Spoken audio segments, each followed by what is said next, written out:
हाँ भाई, अब सुनो मेरी बात।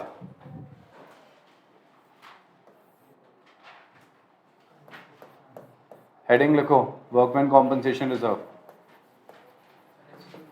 हाँ, वर्कमैन कॉम्पनसेशन रिजर्व। हेडिंग लिखो, वर्कमैन कॉम्पनसेशन रिजर्व।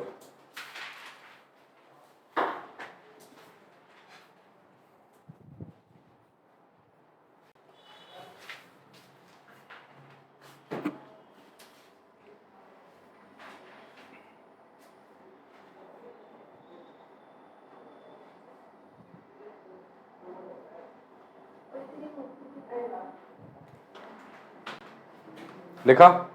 अब सुनो क्या होता है ये। Let's get started with workman compensation reserve. होता क्या है समझते हैं इसको, है ना। देखो भाई, होता यह है कि यार जब आपकी कोई फैक्ट्री होती है तो आप क्या करते हो, फैक्ट्री के केस में एक रिस्क होती है कि यार किसी एम्प्लॉय की कोई लग जाएगी, या कोई ऐसा बिजनेस होता है जहाँ पे कुड बी ए चांस कि किसी एम्प्लॉय को कुछ कभी हो ना जाए। तो उसके कॉम्पनसेशन के लिए हम पहले से थोड़ा पैसा इकट्ठा करके रखते हैं। एग्जाम्पल के तौर पे जैसे जोमेटो है, जोमेटो के राइडर्स आपको पता है कैसे बाइक चलाते हैं।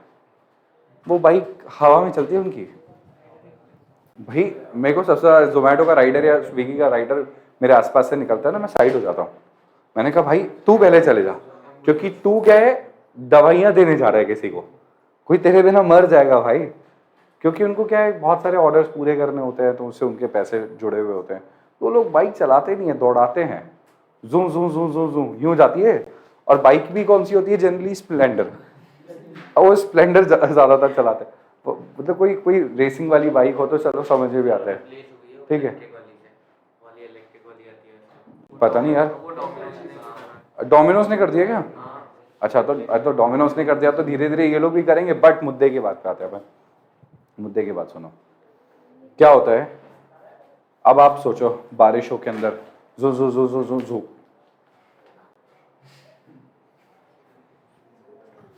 है ना। हाँ, नहीं वो अगर वैसे वाली बाइक होती ना, स्पोर्ट्स बाइक, तो वो जू भी जाती। ये ज्यादा जू जाती नहीं है।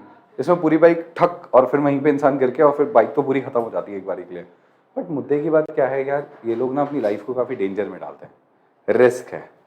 तो जोमेटो के बीच में जोमेटो का केस हो गया था जोमेटो पे कि यार राइडर्स की सेफ्टी के बारे में आपने क्या सोचा। इनकी सेफ्टी भी तो ज़रूरी है, पूरे दिन ये लोग ड्राइव करते हैं। तो अगर कल को किसी का कोई एक्सीडेंट हो जाता है, क्योंकि वो काम तो आप ही के लिए कर रहे हैं, तो इनकी सोशल सिक्योरिटी का क्या होगा। इनके लिए आपने क्या सोचा, कल को इनके एक्सीडेंट हो जाता है तो इनको तो कुछ पेमेंट जाए, कुछ कॉम्पनसेशन जाए। तो जोमेटो ने सोचा कि हाँ ठीक है, हमें ऐसा करना चाहिए। डोमिनोज ऐसा करता है, डोमिनोज के जो डिलीवरी पीपल होते हैं वो ऐसा करते हैं, बिल्कुल करते हैं। अच्छा, जोमेटो और बताया तो जोमेटो का तो डिलीवरी चार्ज, जोमेटो तो स्विगी जोमेटो को बहुत कम कमीशन देता है। जोमेटो की सेल्फ डिलीवरी है ना, इसलिए Zomato is working on a self delivery model basis. मतलब ऑर्डर आया तो जोमेटो का बंदा ऑर्डर डिलीवर करने आएगा। जोमेटो को सॉरी जोमेटो से ऑर्डर करो डोमिनोज पे, तो डोमिनोज का बंदा डिलीवर करने आएगा, जोमेटो का बंदा नहीं आता डिलीवर करने के लिए। कभी भी ऑब्जर्व कर लेना। हाँ, कोई अगर अवेलेबिलिटी नहीं होती तो बात अलग होती है। तो जोमेटो उनसे बहुत कम कमीशन लेता है। कमीशन के दो रीजंस हैं। पहला, कमीशन कम क्यों लेता है, क्योंकि यार एक तो ऑर्डर्स इतने ज़्यादा बल्क में होते हैं। अब जोमेटो पे सोचो आप, नाना करके भी अगर मैं डोमिनोज की बात करूं तो what do you feel like, Domino's के पूरे इंडिया में एक दिन के 10 करोड़ रुपए के ऑर्डर्स नहीं होंगे? आराम से होंगे। अब 10 करोड़ का 5% भी अगर ये लेता है तो कितना हो गया, सोच के देखो एक बार। 10 करोड़ का 5% कितना होता है? 50 लाख रुपए। 50 लाख का रेवेन्यू फ्री का आ रहा है उसके पास, जिसमें तो उसको डिलीवरी भी नहीं देनी। तो I don't feel like it is bad, it is a good decision. सही है, क्या दिक्कत है इसमें। तो इसलिए जोमेटो ने ये मैकडोनल्ड्स को और ये आपके बर्गर किंग को, इनको भी कम रेट पे असाइन कर, इनसे भी कम कमीशन लेता है। कमीशन कम लेता है। क्यों कम लेता है? क्योंकि यार करोड़ों के ऑर्डर्स हैं ना इनके। आज मैकडोनल्ड्स के ऑर्डर्स देखो आप, मैकडोनल्ड्स के पूरे इंडिया में 10-20 करोड़ के ऑर्डर्स होंगे, आराम से होंगे। तो इसलिए क्या है, इनसे कमीशन कम लेता है। बट जो इनके एम्प्लॉयज़ हैं, उनका कभी एक्सीडेंट हो गया तो उनकी कौन जिम्मेदारी लेगा? तो जब ये एम्प्लॉयज़ की जिम्मेदारी लेते हैं तो ये लोग क्या करते हैं, एक फंड अलग से बना देते हैं, अलग से एक पैसा इकट्ठा कर लेते हैं ताकि कंपनी की नॉर्मल वर्किंग को डिस्टर्ब ना करा जाए। किसी एम्प्लॉय का कुछ एक्सीडेंट हो गया, उसने इलाज कराया अपना, तो इसमें क्या होता है, इनको अपने अब कैसे कंफर्म करे कि एम्प्लॉय का एक्सीडेंट हुआ है, तो उसको बिल विल बनवाने पड़ते हैं, हॉस्पिटल में जाके इलाज कराना पड़ता है, फ़ोटो खिंचवानी पड़ती है, और आजकल तो इनका इंश्योरेंस और कर देते हैं, तो इंश्योरेंस से झंझट और ख़त्म हो गई। हाँ, इंश्योरेंस कंपनी जाने, इंश्योरेंस कंपनी पैसा देगी ना इसका, फिर डोमिनोज को पैसा नहीं देना या इनको स्विगी जोमेटो को पैसा नहीं देना, इंश्योरेंस कंपनी पैसा देती है। तो ये लोग ऐसा भी कर देते हैं आजकल, तो इस चीज़ का भी एडवांटेज मिल जाता है। चलो समझ आएगी आपको ये पूरा का पूरा कॉन्सेप्ट। तो अब जब पार्टनर्स जा रहे हैं, 3 पार्टनर्स थे, कितने पार्टनर्स थे, ABC, इन तीनों ने मिलके वर्कमैन कॉम्पनसेशन रिजर्व बनाया, WCR बनाया। WCR इन तीनों ने मिलके बनाया कि नहीं बनाया, कुछ सोच के देखो। ऑब्वियसली इन तीनों ने मिलके बनाया, इन तीनों ने मिलके पैसा इकट्ठा किया होगा। आपके WCR के अंदर, वर्कमैन कॉम्पनसेशन रिजर्व के अंदर, इनका रेशियो है 1:1:1। क्या है, इक्वल रेशियो है। और इन्होंने अगर 90,000 रुपए का वर्कमैन कॉम्पनसेशन रिजर्व बनाया है, तो ये किसको मिलना चाहिए, तीनों का ही तो है, ये तीनों का ही तो है WCR, यस और नो। अब कोई अगर मान लो C रिटायर हो रहा है, तो C अपना WCR का पैसा नहीं लेके जाएगा क्या, बताओ, C अपना WCR का पैसा लेके जाएगा कि नहीं जाएगा, क्या बोलते हो आप, उसको उसका पैसा निकाल के देना चाहिए कि नहीं देना चाहिए। अब जो बचे हुए पार्टनर्स है वो जाने, उनका काम जाने, तो रिजर्व उसको मिलना चाहिए कि नहीं मिलना चाहिए, बिल्कुल मिलना चाहिए। तो ABC के बीच में WCR को डिवाइड कर दिया जाएगा। बट WCR, इसलिए WCR को समझना जरूरी है। बट यार मुद्दे की बात यह है कि सर जरूरी थोड़ी है कि उसके अगेंस्ट कोई क्लेम नहीं है, या WCR 90,000 का बनाया था, किसी को कुछ नहीं देना, किसी एम्प्लॉय को कुछ नहीं हुआ, किसी के लगी वगी नहीं, हो सकता है ना किसी का एक्सीडेंट हो जाए, किसी के लग जाए, फिर एक सेकेंड,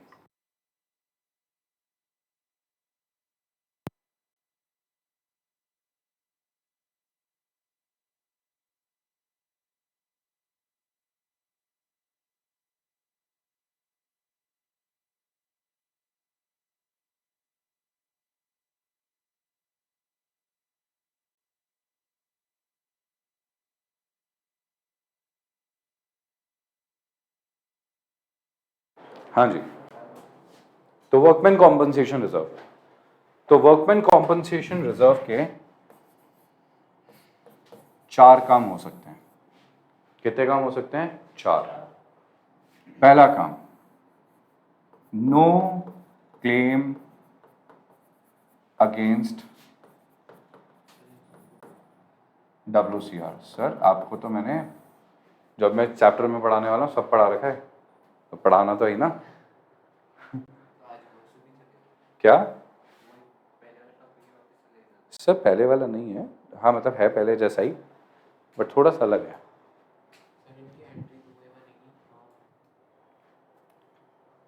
करे अपन, पढ़ाने तो दो।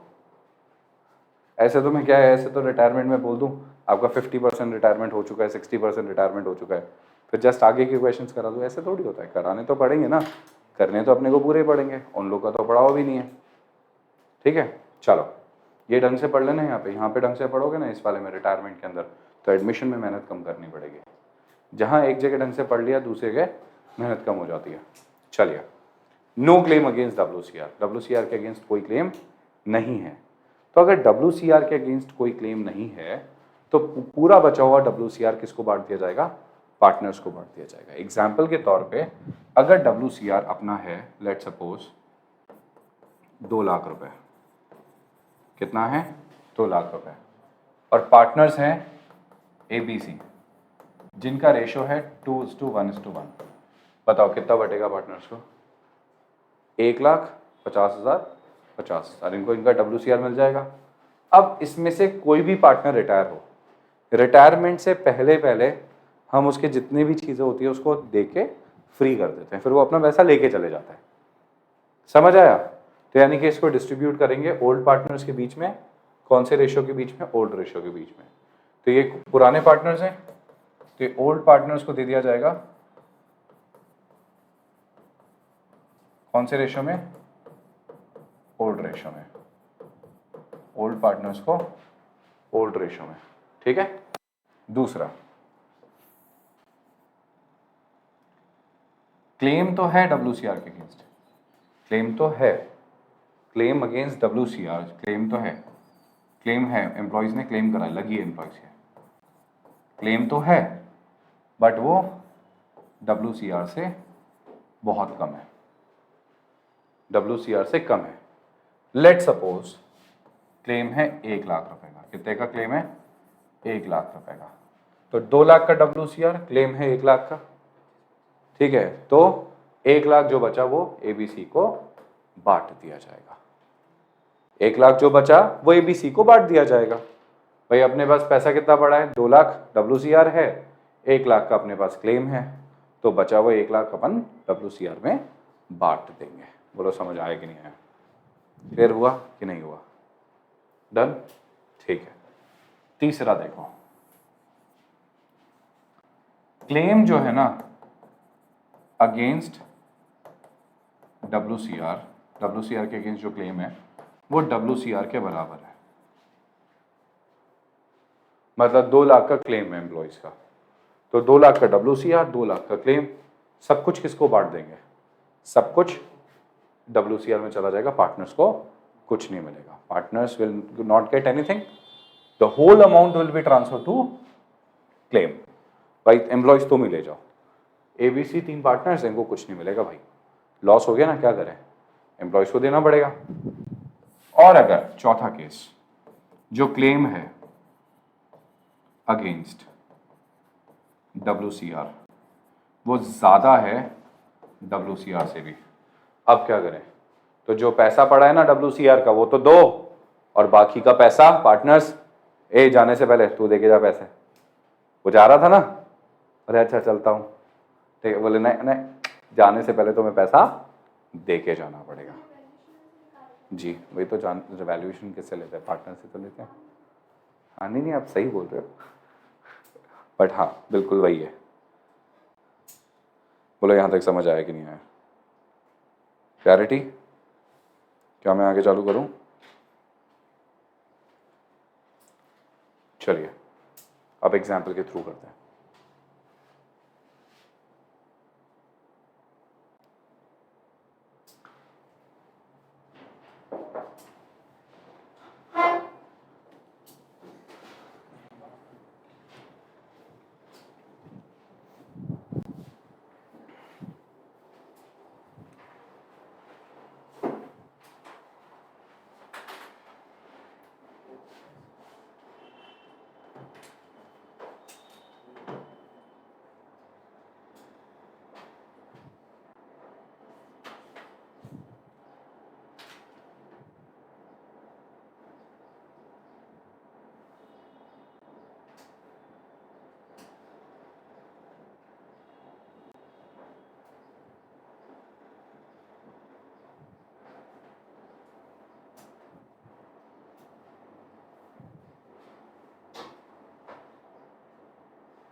हाँ जी,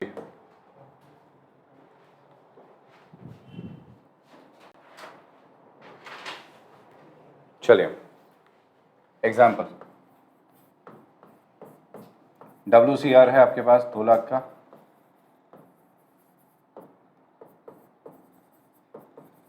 पार्टनर्स हैं ABC, 2:1:1 रेशो है, C रिटायर हो रहा है। Case 1, no claim against WCR। Case 2, claim against WCRS 1 lakh rupees. तीसरा, क्लेम अगेंस्ट WCRS 2 लाख। और तीसरा case, claim against WCRS 3 lakh. Claim against WCRS 3 lakhs।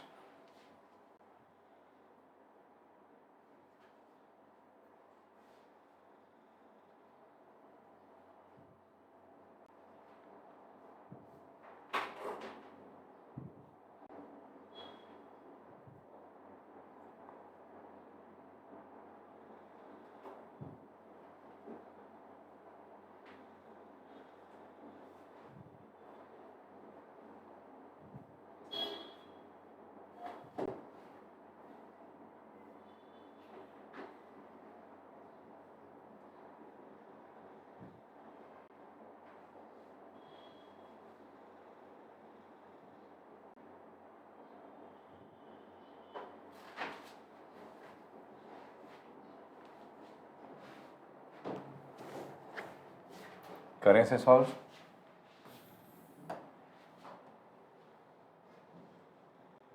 चलिए, हाँ जी, देखो एंट्रीज क्या क्या होगी। Case 1, no claim.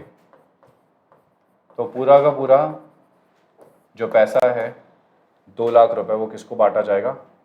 ABC को। कौन रिटायर हो रहा है मेरे को कोई मतलब नहीं है भाई, पैसा हम सबको बांट देंगे। हाँ, अपन आगे ऐसे केस पढ़ेंगे कि अगर मान लो C रिटायर हो रहा है तो WCR को डिस्टर्ब नहीं करेंगे अपन और C को पैसा दे देंगे, वो अलग स्पेशल केस आएगा। अब नो क्लेम, तो एंट्री क्या हो जाएगी? WCR workman compensation reserve account debited to A's capital to B's capital to C's capital. WCR account debited to A, B और C। A's capital, B's capital और C's capital. कितना आ जाएगा? 2 लाख का WCR है, 2 लाख का WCR है। अब कितना है? 211, 1 लाख का ये आ जाएगा, 50,000 का ये आ जाएगा और 50,000 का ये अमाउंट आ जाएगा। बोलो भाई।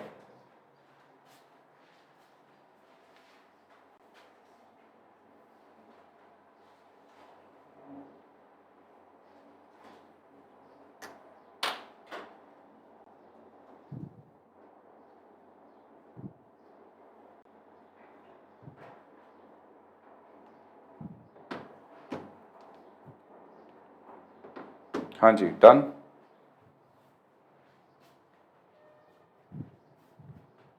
केस 1 खत्म। बताइए।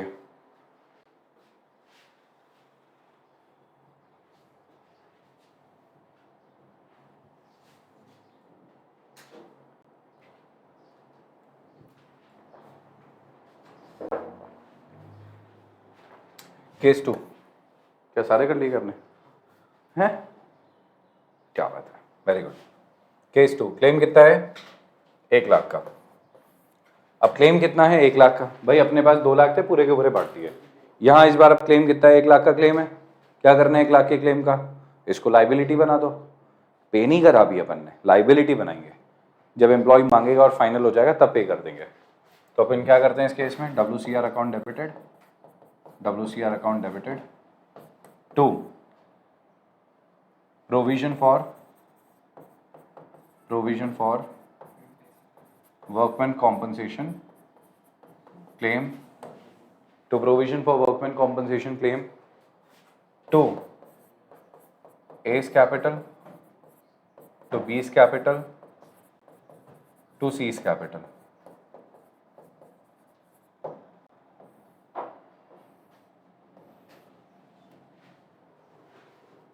कितना कितना बटेगा भाई? WCR है सर अपने पास 2 लाख का, 2 लाख का WCR है। कितने का WCR है? 2 लाख का WCR है।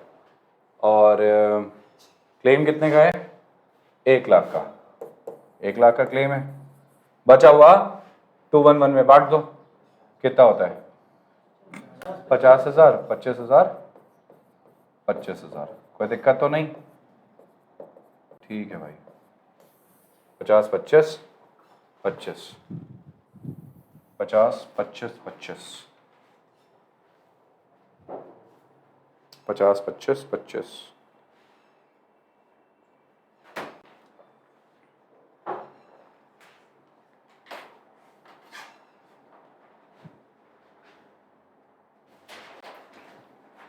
पचास, 25, 25। बोलो समझ आया कि नहीं आया?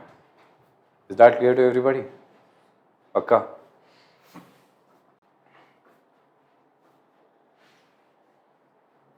चलिए तीसरा केस देखते हैं, यहीं कर लेता हूँ।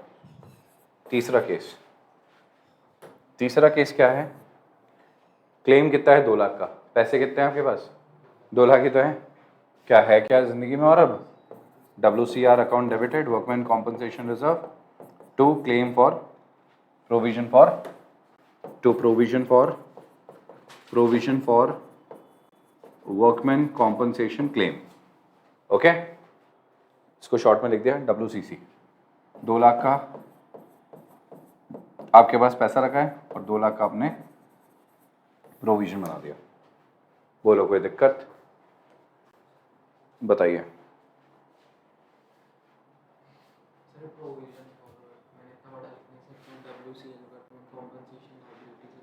नहीं, लाइबिलिटी फॉर वर्कमैन कॉम्पनसेशन लिखो। हाँ, लाइबिलिटी फॉर वर्कमैन कॉम्पनसेशन भी लिख सकते हो, एक ही बात है सर ये दोनों। लाइबिलिटी बनाओ चाहे प्रोविजन बनाओ,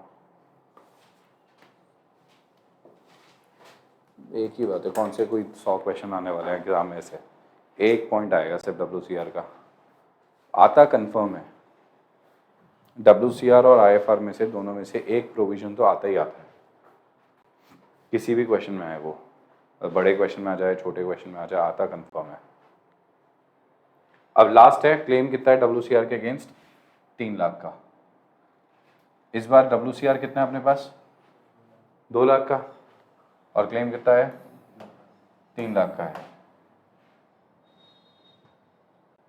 तो देखो, क्लेम अगेंस्ट WCR 3 लाख। चौथा पॉइंट, ठीक है। क्लेम कितना है? 3 लाख का है। क्लेम कितना है? 3 लाख का है। ठीक है, क्लेम कितने का है? 3 लाख का है। अब 3 लाख का क्लेम है तो कैसे होगा? अब भाई हमारे पास तो 2 ही लाख रुपए हैं, 1 लाख एक्स्ट्रा कहाँ से लेके आए? तो कंपनी में क्या होता है, एक बड़ा भाई होता है जिसका नाम होता है रिवैल्यूएशन। क्या नाम होता है? रिवैल्यूएशन।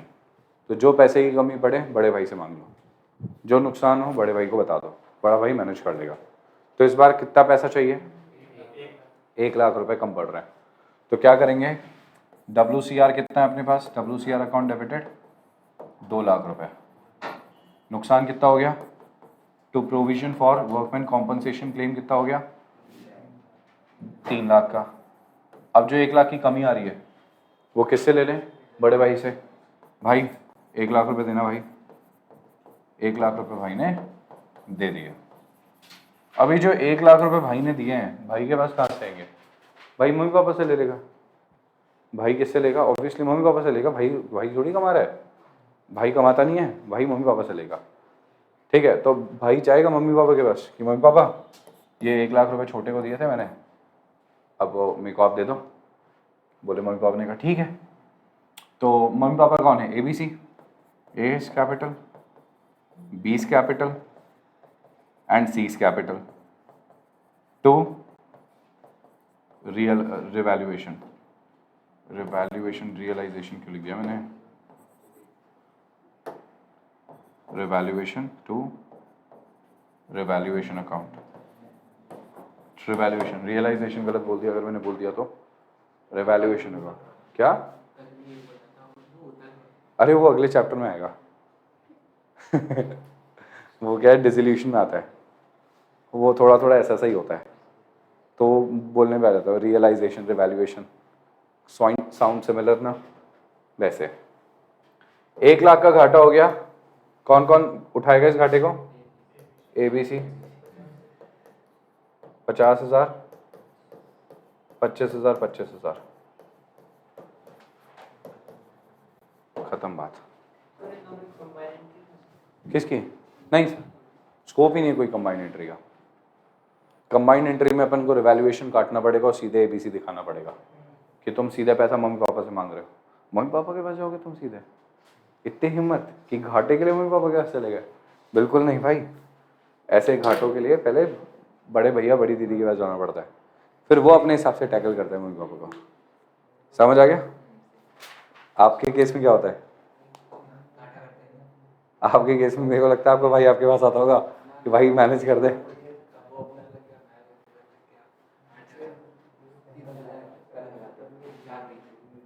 मतलब तीनों, मतलब पापा,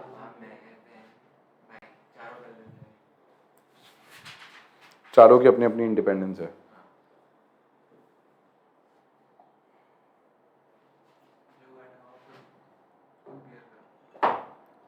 ये बहुत अच्छी बात है सर, बट ये एक परिवार है, ये एक परिवार एक साथ रहता है, सब मिलजुल के रहते हैं। कोई भी घाटा होता है ये अपने बड़े भाई को बोलता है। अरे तुम कौन सा लिटरली लेके जा रहे हो यार इसे?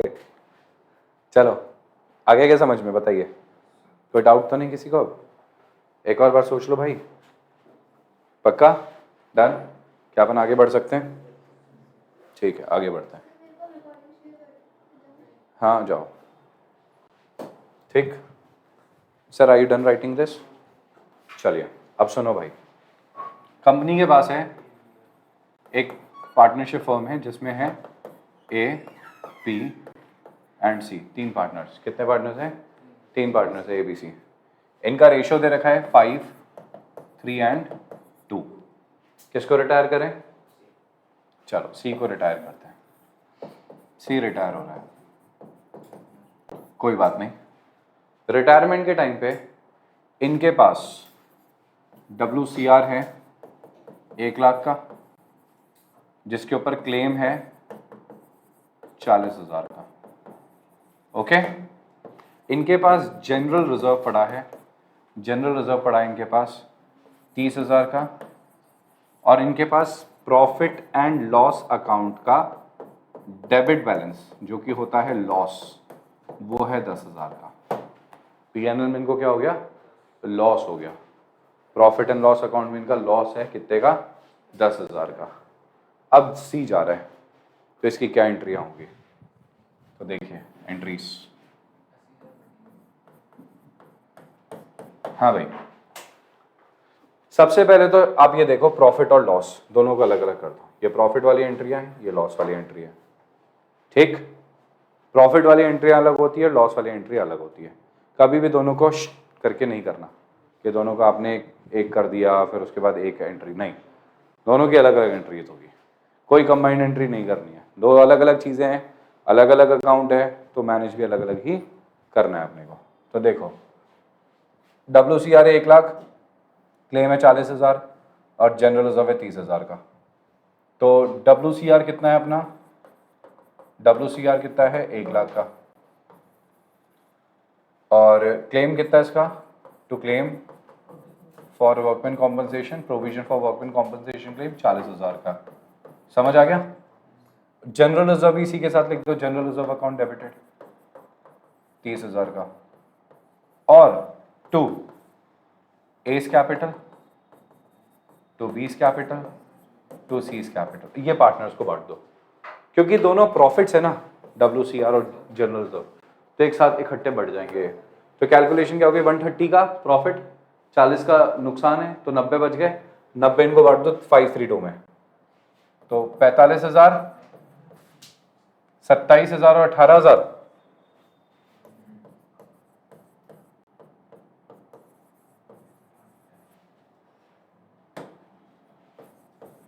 45, 27 और 18, 45, 27 और 18, 45,000, 27,000 और 18,000।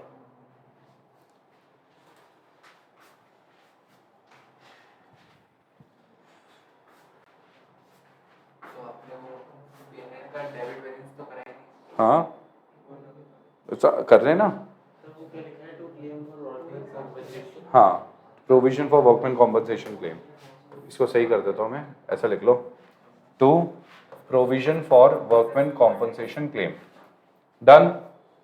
अब सुनो एक चीज और, अब ये पीएनएल की एंट्री अलग से, A B C to profit and loss, कितना है 10,000 का प्रॉफिट एंड लॉस का घाटा था अपना, बांट दो ये 10,000 का लॉस, कितना आएगा, हाँ 5,000, 3,000, 2,000।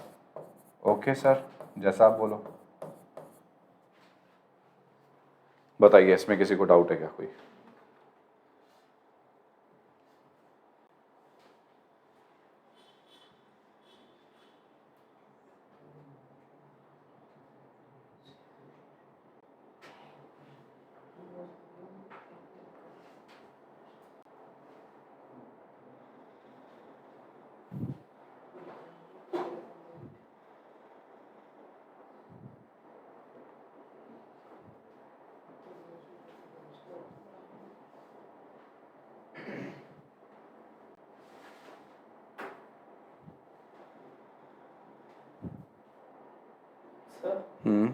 एक बारी वापस समझा। सर ये घाटा है 10,000 का, क्योंकि पीएनएल का डेबिट बैलेंस है। अब पीएनएल जो होता है ना, उसके दो बैलेंसेस होते हैं, प्रॉफिट होता है क्रेडिट बैलेंस, लॉस होता है डेबिट बैलेंस, है ना। पीएनएल अकाउंट बनाते हैं ना अपन, तो उसमें प्रॉफिट जो होता है वो तो शो करता है क्रेडिट बैलेंस को, लॉस जो है वो डेबिट बैलेंस को शो करता है। पीएनएल एक नॉमिनल अकाउंट होता है, नॉमिनल में लॉस और प्रॉफिट दोनों चीज आती है। अगर यहाँ पे डेबिट लिखा है, इसका मतलब वो नुकसान है। ये दोनों तो रिजर्व्स थे, फायदे के थे, तो अपन ने फायदे की एंट्रीज ऊपर के दिखा दी, और यहाँ से अपन ने पार्टनर्स को क्रेडिट करके उनको फायदा बांट दिया। बट क्योंकि घाटा है तो इसको राइट ऑफ करना है, तो पार्टनर्स को डेबिट करके इस घाटे को उनको डिवाइड करना पड़ेगा। तो पार्टनर्स को डेबिट करके डिवाइड करते हैं, जो घाटा देते हैं ना पार्टनर्स को, वो डेबिट करके दिया जाता है, और जो फायदा दिया जाता है ना, वो क्रेडिट करके दिया जाता है। ठीक, तो जो भी फायदा है वो क्रेडिट करके, जो भी घाटा है वो डेबिट करके जाएगा। जैसे आपने पुरानी गुडविल देखी है, तो पुरानी गुडविल घाटा होती है, उसको राइट ऑफ करते हैं ये लोग, तो इनको डेबिट करना पड़ता है। ठीक है,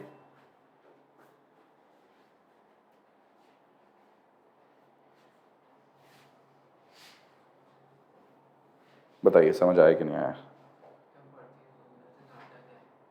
हाँ sir, purchase goodwill balance sheet वाली होती है, वो घाटा इसलिए होता है क्योंकि अब वो हमारी गुडविल हो चुकी है।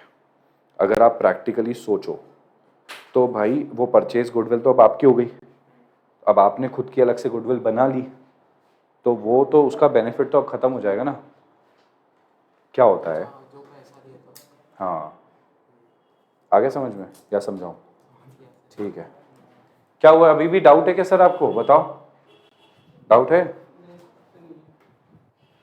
डाउट? अरे है तो बोलो ना भाई, तुम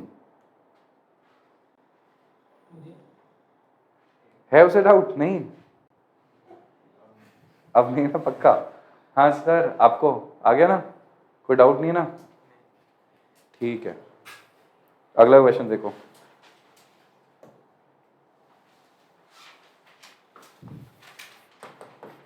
पी क्यू आर तीन पार्टनर्स हैं, कितने पार्टनर्स है? पी क्यू आर तीन पार्टनर्स है।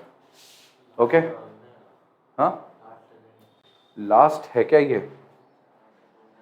चलो देखते हैं, सोचे तो नहीं है, हाँ अच्छा चलो देखते हैं।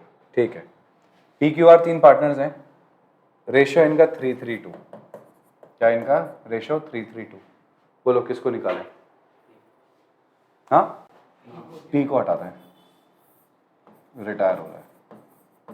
अब रिटायरमेंट के टाइम पे आपको क्या क्या चीजें दे रखी है? Goodwill appearing in the, goodwill appearing in the balance sheet. पुरानी गुडविल कितनी अपीयर हो रही है बैलेंस शीट में? 1,60,000 की, चलो ठीक है, 1,60,000 की पुरानी गुडविल अपीयर हो रही है बैलेंस शीट में। पुरानी गुडविल कितनी अपीयर हो रही है? 1,60,000 की। कोई दिक्कत नहीं? ठीक है। दूसरा पॉइंट, बैलेंस शीट में दे रखे हैं जनरल रिजर्व। क्या दे रखा है? General reserve. जनरल रिजर्व दे रखा है 50,000 का, ठीक है। प्रॉफिट एंड लॉस का क्रेडिट बैलेंस दे रखा है, प्रॉफिट एंड लॉस का क्रेडिट बैलेंस दे रखा है 20,000 का, ठीक है। एंड एडवर्टीजमेंट, एडवर्टीजमेंट सस्पेंस दे रखा है, एडवर्टीजमेंट सस्पेंस दे रखा है लेट्स से 40,000 का। करो, रिटायरमेंट के टाइम पे सब बता रहे हैं, सब बता रहे हैं सर, सब बता रहे हैं। एडवर्टीजमेंट सस्पेंस दे रखा है कितने का? 40,000 का। सर्दी लग रही ना?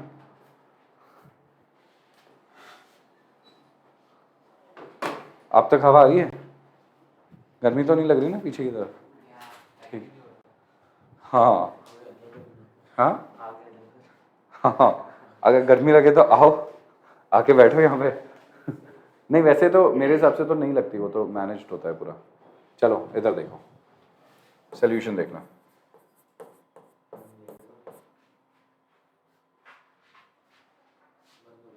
हाँ बंद कर दिया मैंने।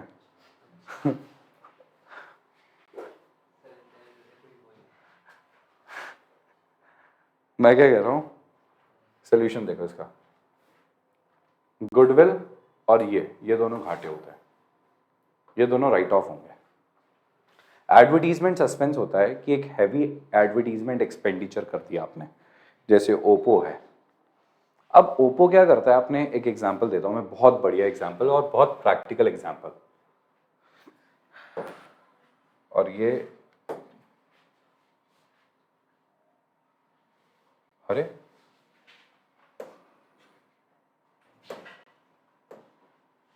ये सर वही आ गया क्लॉक एरर जो आप बता रहे थे।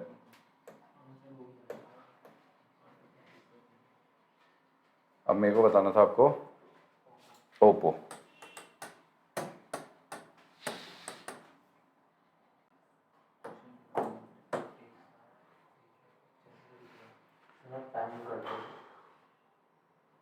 छोड़ो यार, अब सुनो, आप लोगों ने इस तरीके की चीजें देखी होगी।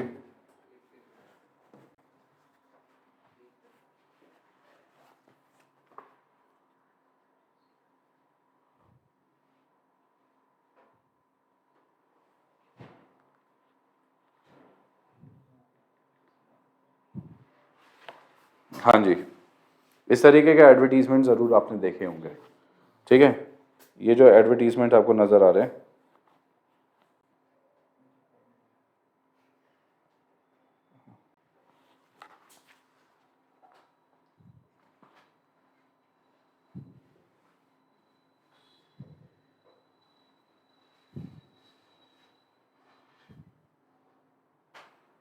चलो ये देखो, ये ओप्पो का बोर्ड देख रहे हो आप। ये पता है इसका इसका ना ओप्पो क्या करता है, अलग से पैसा देता है भाई। ये जो दुकान वाले होते हैं ना, जिनके ओप्पो का बोर्ड लग रहा है, खुद पूरी दुकान तैयार करके देता है। हाँ, ओप्पो क्या करता है, बाहर बोर्ड लगाता है, ये बोर्ड का खर्चा ओप्पो का होता है। और मैं क्या दूंगा, मैं तेरा प्रमोशन क्यों करूं। ओप्पो क्या करता है, ओप्पो की टीम के लोग आते हैं, वो आते हैं, बोले सर आपकी दुकान के बारे में ओप्पो का बोर्ड लगाना चाहते हैं। बोले इसमें मेरा क्या फ़ायदा। बोले सर अगर आप बोर्ड लगाने देते हो तो हम आपको साल का अलग से 20,000 का और रुपये देंगे। ओप्पो के बोर्ड लगाने का अलग से 20,000 रुपये, बोर्ड भी हम बनाएंगे, बोर्ड भी हम लगाएंगे, ठीक है। बाहर आपकी दुकान भी ठीक करके देंगे, दुकान के अंदर थोड़ा सा इंटीरियर का इधर का एक ब्लॉक भी हम बना के देंगे, या पूरी दुकान हम डेवलप करके देंगे। तो ऐसे दुकान वो डेवलप करते तो आप देखोगे दुकान के अंदर ओप्पो के बोर्ड लगे होते हैं। ये दुकान वाले तो खुद थोड़ी करते हैं, ये सब इनको करके दिया जाता है सारा का सारा का, ठीक। तभी तो यार एक बात बताओ, मेरी दुकान का नाम अगर कहीं पे भी देख लेना आप अगर किसी बहुत बड़े शोरूम पे जाओगे, उनके पास अलग से सेक्शन होता है अगर मोबाइल का, तो वहाँ पे इतना एडवर्टीजमेंट नहीं करा होता। बट अगर छोटी दुकान पे जाओगे तो वहाँ पे पूरी दुकान ही जैसा ऐसा लगता है कि ओप्पो के शोरूम के अंदर आ गया हूँ मैं, या वीवो के शोरूम के अंदर आ गया हूँ मैं, सैमसंग के शोरूम के अंदर आ गया हूँ। क्यों? क्योंकि वो बना के देते हैं ऐसी दुकानें। वो खुद बना के देते हैं कि आप इतने का माल ले लो, मैं आपको पूरी दुकान बना के दे दूंगा। तो अपन ने इनसे 50 फ़ोन ले लिया। अब यार एक बात बताओ, मैं क्यों दूसरे का एडवर्टीजमेंट करूंगा, इसमें मेरा क्या फ़ायदा। अभी जो बोर्ड होता है ना, ये बोर्ड की जो ज़िंदगी होती है, जो मैंने आपको बोर्ड बताया, वो कितनी होती है, 3-4 साल चलता है बढ़िया। तो कंपनियां क्या करती है, इसके लिए करोड़ों रुपए खर्च करती है पूरे इंडिया के अंदर इसको बोर्ड लगवाने, तभी तो दिखता है ओप्पो। ओप्पो क्यों इतना फेमस हुआ, ओप्पो इसी वजह से फेमस हुआ। सैमसंग को ओप्पो ने कैसे ख़त्म किया, इतने बड़े मार्केट को ओप्पो और वीवो ने कैसे ख़त्म किया, ये एडवर्टीजमेंट टेक्निक से। ये एडवर्टीजमेंट टेक्निक में क्या करते हैं, इसको जाते हैं दुकान वाले के पास और दुकान वाले को बोलते हैं तेरी पूरी दुकान हम बना देंगे। ये जो थड़ियाँ है ना, थड़ियाँ, ये जो सिगरेट वाली कंपनियाँ हैं, इन्होंने थड़ियाँ ऐसे ही बना के दी है। लिकर शॉप एडवर्टीजमेंट थोड़ी कर सकता है, तो लिकर शॉप ऐसे लिकर की दुकानें बना के देता है कि तेरे को दुकान हम डेवलप करके देते हैं, ठीक है, और इसमें हमारा प्रमोशन होगा, ठीक है। तो इससे थड़ियाँ वगैरह टाइप की होती है, जिसमें पूरा का पूरा वो जो सिगरेट कंपनी होती है उसी ने बना के दिया होता है, वो वही बना के देता है। ये लोग थोड़ी बनाते हैं, ये लोग थोड़ी पैसा खर्च करते हैं, ये लोग के पास तो नॉर्मल थड़ी सी होती है। ये लोग प्रमोशन करते टाइम पे आते हैं, अपने हिसाब से पूरा बना के इनको दे देते हैं। इससे क्या होता है, उनका ब्रांड का प्रमोशन होता रहता है सारे टाइम, जितने लोग आएंगे उतने लोग वही देखेंगे। ये प्रमोशन का टेक्निक है, क्योंकि ये लोग वैसे बाकी तरीके से प्रमोट नहीं कर सकते ना, अलाउड नहीं है ना इनको सिगरेट और लेकर को तो। बट हाँ, फ़ोनों को तो अलाउड होता है, बट फ़ोन के अलाउड में तो ओप्पो और वीवो सैमसंग को टक्कर दे सकते हैं क्या। सैमसंग के पास सोचो कितना पैसा होगा, सैमसंग को तो टक्कर दे ही नहीं सकते। कल को सैमसंग अगर नॉर्मल एडवर्टीजमेंट पे आया तो सैमसंग तो इनको ख़त्म कर देगा।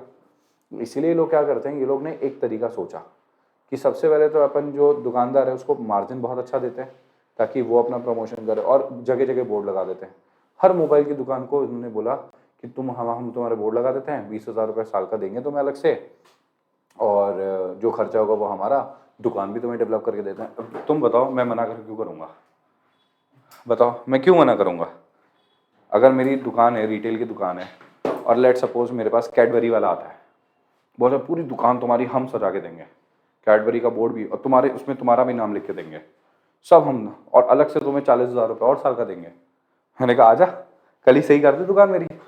तो क्यों नहीं करेगा, बिल्कुल करेगा। तो इससे क्या है, कैडबरी का फोकट का प्रमोशन हो जा रहा है। और कैसे हो, कैडबरी मेरी दुकान पे भीड़ आती है, मेरी दुकान पे कैडबरी की भीड़ आती है कैडबरी लेने के लिए, कैडबरी, और दुकान पे जो भी सामान लेने आता है इतना प्रमोशन देखता है, यार चॉकलेट दे दो, जी ललचाए रहा ना जाए। हाँ या नहीं, ऐसे ही होता है।